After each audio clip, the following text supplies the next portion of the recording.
All right. Jeff Campbell is a PhD student at the University of Washington in mechanical engineering. He began skiing at the age of 3 and has been ski touring for over 20 years. And so, not surprising, his grad research is focused on the biomechanics of ski and snowboard injuries. His presentation is called Retention and Release in the Backcountry.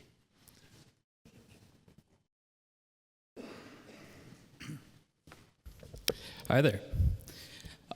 So I am actually just a couple weeks shy of finishing my PhD at the University of Washington. And so, yeah. It's been a long road.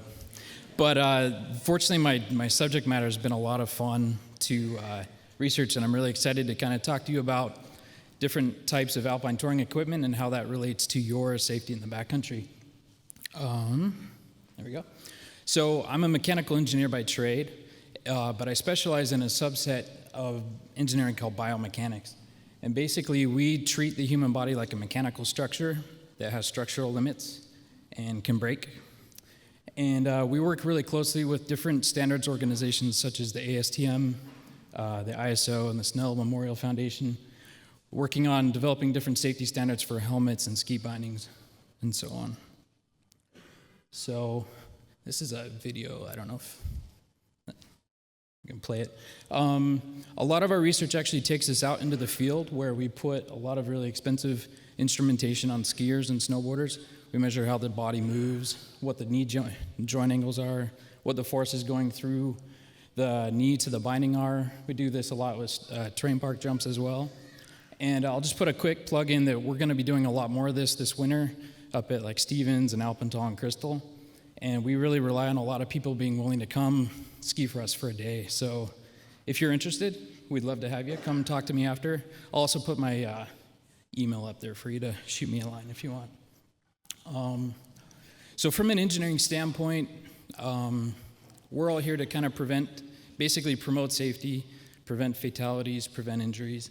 And we've heard a lot about how not to get in an avalanche. And my talk today is not going to focus on that.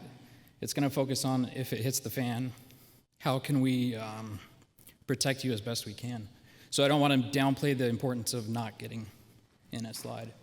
So the most important part of understanding how to mitigate fatalities and how to mitigate injuries is to understand how people are killed and how people are injured. So if we look at some statistics from Austria, this is over a 10-year period, they looked at basically the injury constellation that people suffered if they were involved in an avalanche. And about 34% of people were involved in fatalities, 20% were not injured, and 46% required some sort of EMS. Now, if we look at the mechanism of the fatalities, 91% over in Austria were by asphyxiation. Here in the States, that's lower to 70 or 80%, kind of due to regional snowpack differences and terrain. So more people die from trauma here. But there's a lot of time, money, and effort that's kind of devoted to trying to prevent this specific mechanism of fatality, trying to keep you from dying from asphyxiation. If we look at a couple other slices of the pie, some of the injuries that you're likely to sustain if you do survive, you're pretty likely to come out with a thoracic injury. So whether that's either from blunt force trauma during the slide or you need CPR to be resuscitated, it's not too clear. But one other thing that kind of caught my attention was that you're very likely to suffer a lower leg injury. And this is actually really good news because just like asphyxiation has multiple products devoted to trying to prevent that injury or that mode of fatality, releasable ski bindings are actually designed specifically to prevent this injury. And I think if we use them properly and understand their limitations, we can reduce these lower leg injuries quite a bit. So releasable ski bindings were actually standardized and developed in the 70s to specifically address lower leg fractures. So whether that was a boot top fracture, snapping at the boot top, or a spiral twisting fracture. And ski bindings have two primary functions. The first one is retention. So if the loads on your tibia aren't going to hurt you, your ski should stay on your boot. You should be able to keep skiing. And then if those loads get to a point where they might break your leg, your ski is supposed to release. And the data has been pretty clear that if your ski does not release or is malfunctioning and it has a release mode but it doesn't work properly, you're 3 times more likely to suffer a lower leg injury than not. So I want you to remember that 3 number because it's going to come up a few times. So the way the ski binding can actually tell the difference between retention and release is through these indicator settings that are on your binding. It's that numerical scale. There's a screw that you adjust to it. And every skier should have its own individual number, and that's based on your height, weight, and a couple other factors. And what that number actually correlates to is, say for your height and weight, you're a 8. There's actually a corresponding torque load that that's supposed to release at. Now, one critical part of the function of these releasable bindings is the interface between the boot and the binding. So their bindings have these anti-friction devices, and they do exactly that. They try to make the interface between the boot and the binding as slippery as possible so that the spring mechanisms in the binding are what are controlling the release, not the friction. And so, not surprisingly, Alpine boots have this really hard, smooth surface where they interface with the AFD so that that is a really low friction contact. So there's a lot of different boots out on the market. Like I said, on the blue on the left are Alpine boots. They have really smooth, flat surfaces on the sole. And then I'm sure many of you here use Alpine touring boots. They have a rockered sole, and they're actually kind of the opposite. They have really sticky rubber with tread on them. And then some of these also have metal inserts in them. So often AT boots are used in AT frame bindings, and these are actually mechanically no different from Alpine bindings. They're just mounted on a frame or a chassis to allow you to hike. And then the most popular bindings out on the market right now are tech pin bindings, and these actually are attached to the binding through these metal inserts that are molded into your boot. Now there's a ton of variations on these themes, but according to international standards, it's helpful to kind of see how these systems are intended to be used together. So first off, Alpine boots are intended to be used with Alpine bindings. And then AT frame bindings are designed to be able to use with Alpine boots and AT boots that don't have inserts in them.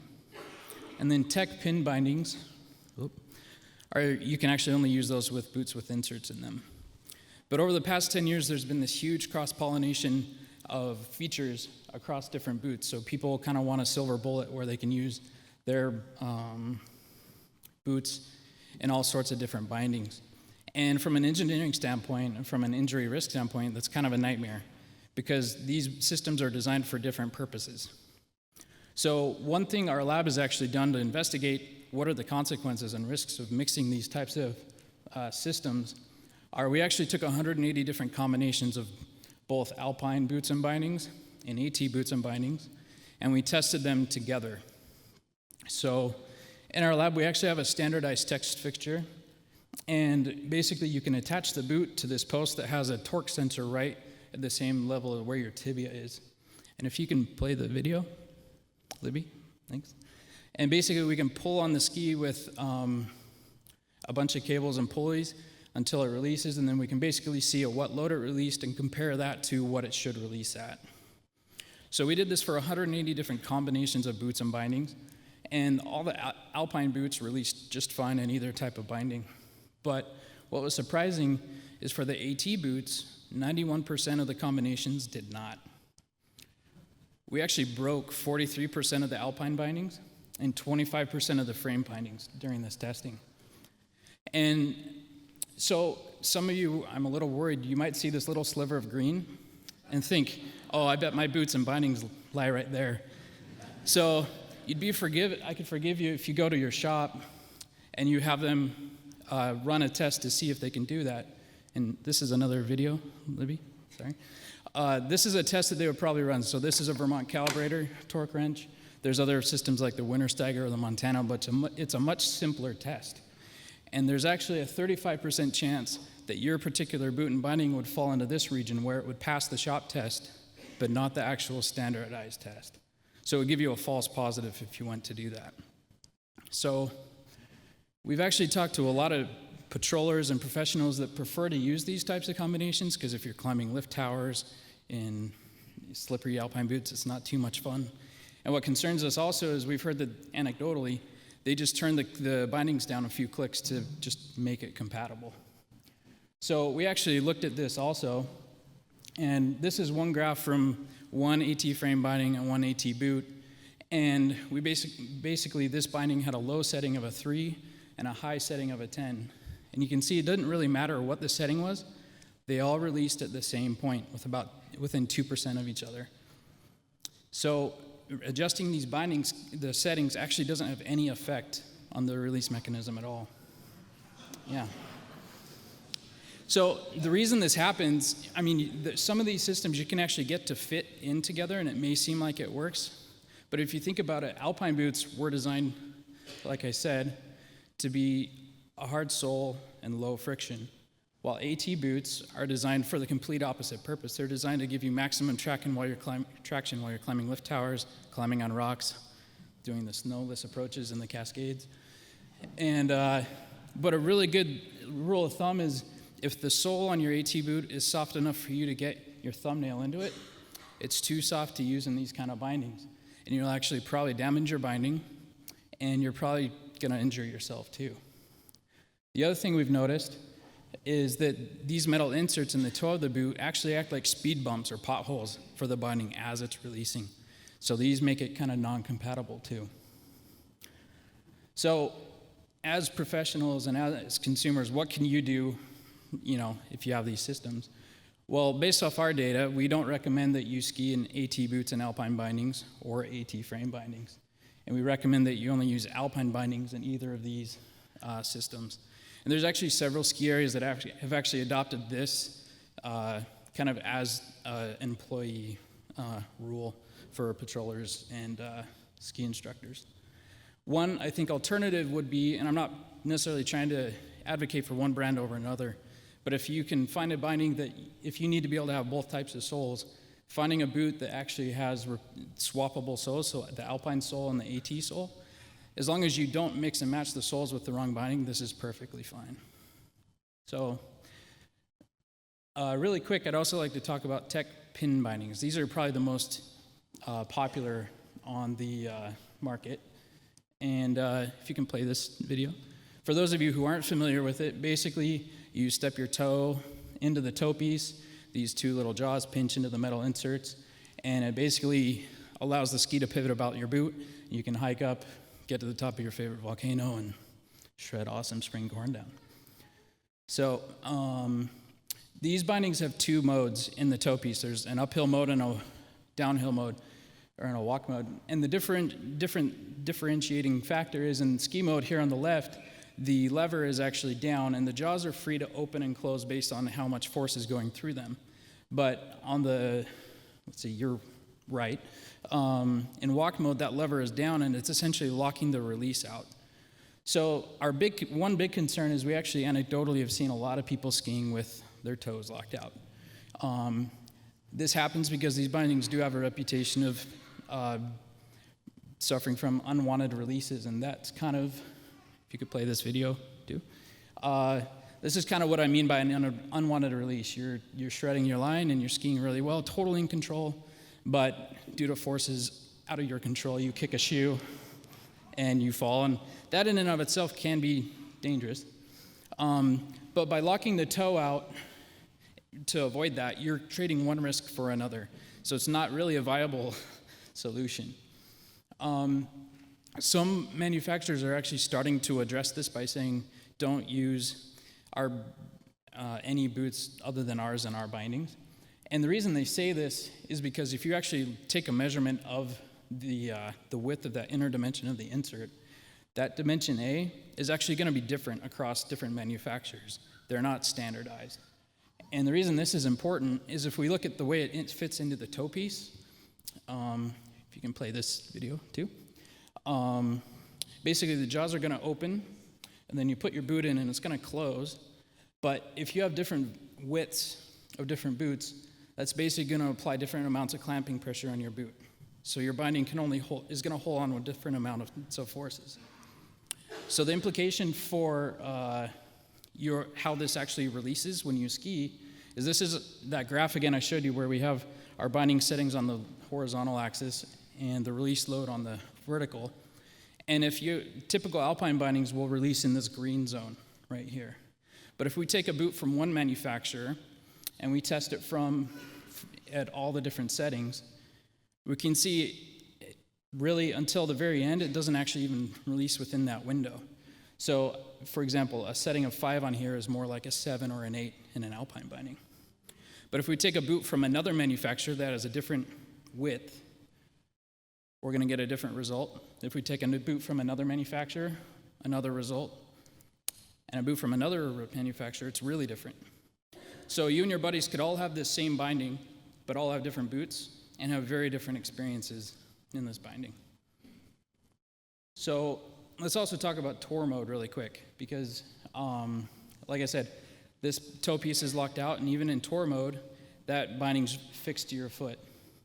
And so just to kind of show you, if you could play this video, this is a video of tour mode, of a release in tour mode, but with the toe locked out. And it kind of looks like if you just sneeze, it'll pop off. But then in contrast, this is a video of a release with the toe locked out. And it keeps going and going. And the hope is this is going to release before it hurts your leg. And there it finally goes.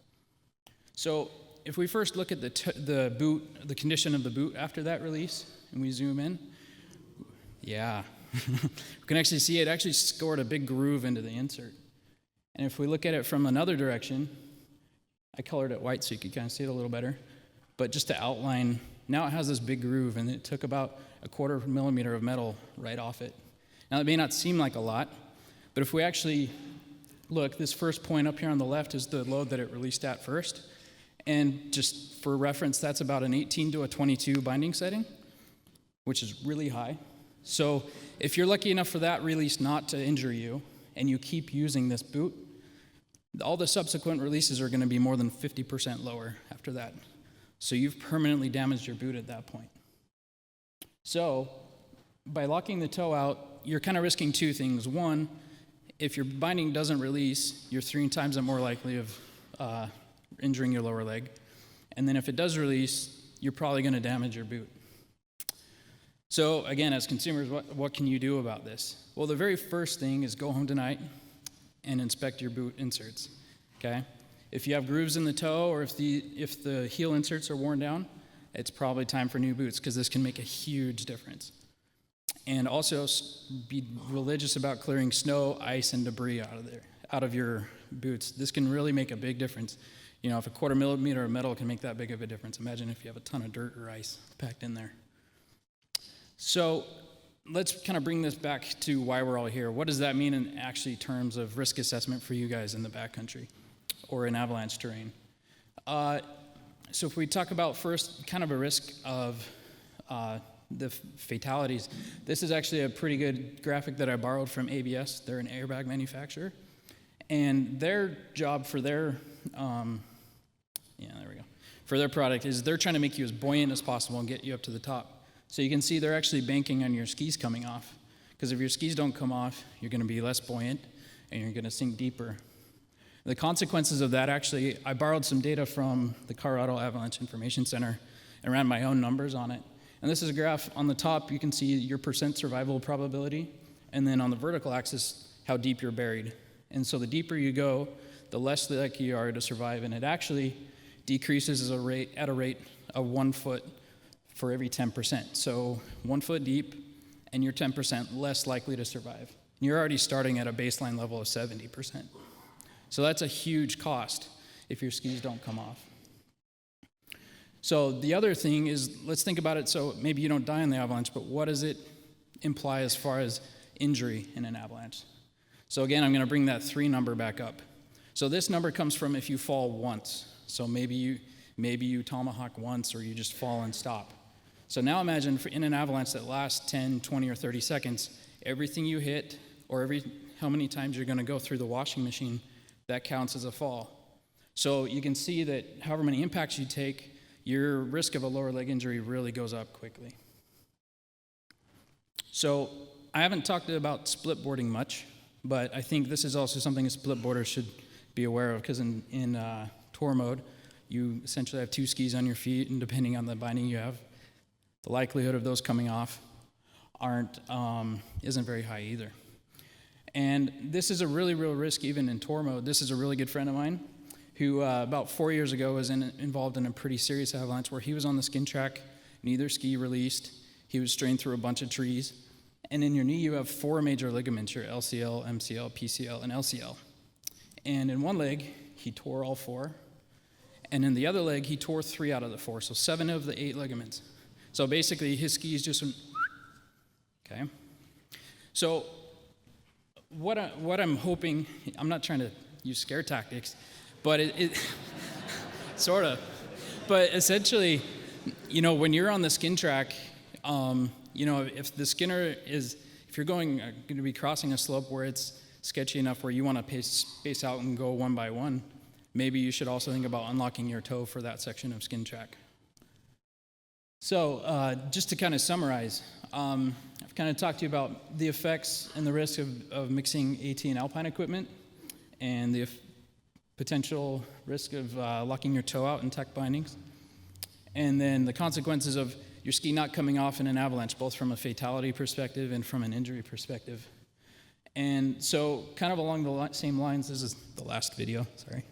This is a ski cut in Chamonix from last week. I just pulled off the web. But I hope you can kind of take what I've told you and think about how you want to factor it into your decision making. Because ultimately, it's a personal decision. So do you really want your toe locked out when you do a ski cut? Do you want your toe locked out if you're crossing a part of a skin track that's suspect? That's kind of a personal decision, and I think as backcountry users or professionals that operate in backcountry terrain, that's risk that maybe you're not aware that you're assuming, but I think hopefully with the right information you can make a decision that's right for you. That's kind of all I have. This is my contact information and the company website that I also work for, Guidance Engineering. So if you're interested in coming and skiing with us, we'd love to have you. It's also really hard to get females to come do this, but it's important because we want to get an equal balance of males and females. So women, please come join. And with that, I'd like to thank all the companies and individuals that have supported our research. Thanks. That was awesome. Yeah. Everyone was riveted.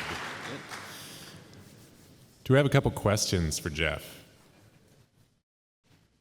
Yeah, I'll let you. Thank you, Mike Runner. So what are you skiing right now?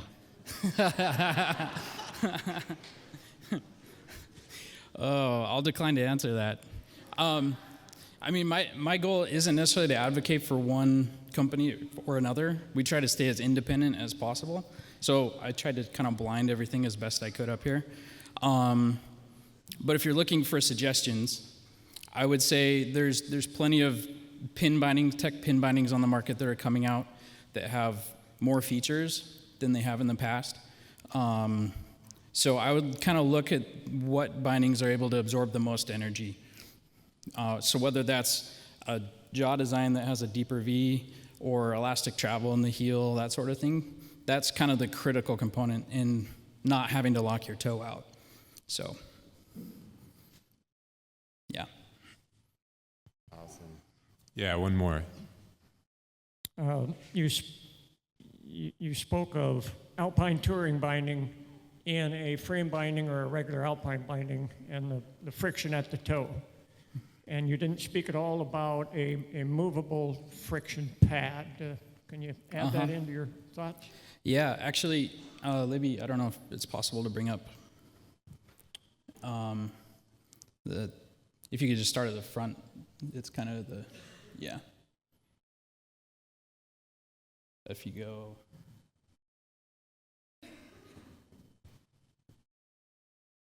Yeah, just start there and just go to full.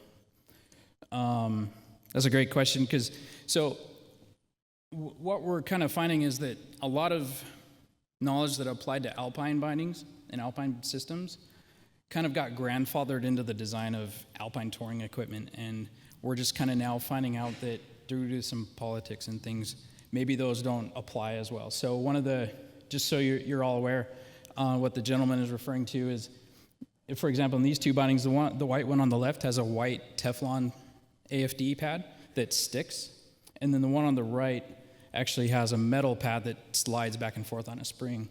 But what we've actually found, slide through this guy. So that little dip right in the middle is actually a sliding AFD that gets bottomed out right there. So if I had to recommend something, I would actually say go with something that doesn't have a movable AFD. But I would recommend just not doing it. So, great. Thank you, Jeff.